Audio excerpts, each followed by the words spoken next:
So for the final step, the last two things that we're going to do, we have a couple more corner lines to do. So we've got the follow through lines from the bottom corners for step number 4. So let's go ahead and make those marks on our original cat photograph.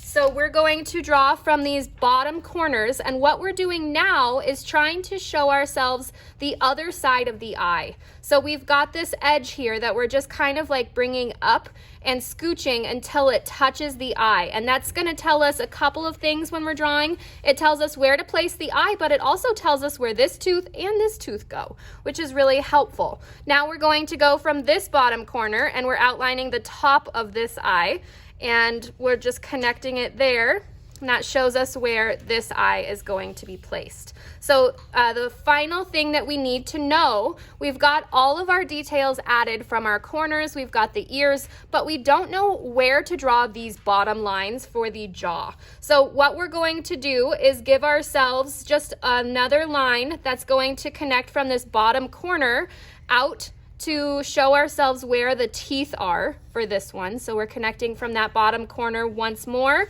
and then we just need a couple more things. So we're actually going to connect to show ourselves this angle of the jaw. We're connecting the iris, or like the edge of the pupil, and the teeth all together. So we're going to just draw a line that goes down and touches the outside edge of the pupil, the teeth, and then all of these teeth are in a row. So then we are just adding in those final lines. So remember that we came from the bottom corner for 2 of our lines, and then we added 2 remaining lines to show ourselves where the teeth are. So for example, I can take this one solid line that's going straight up and down. I'm going to measure by placing the dot on the right hand side, and I'm pinching with the left right up against the edge of that box, place my thumbnail right at the edge of that box, and then make my mark.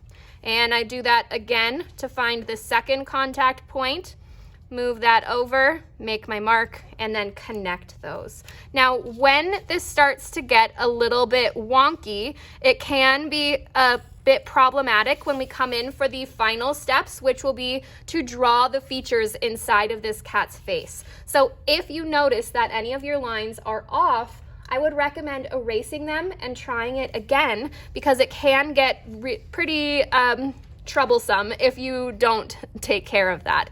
So let's add in, we've got this line that's coming up to almost this point. So there's my bottom line coming through, and we've got another coming up from this line. So you can just kind of pick up from where you left off, but that was the final step for the line portion of this. Next, when I call you back together, I'm going to show you how to start drawing the features inside of these spaces. All right, ready to go?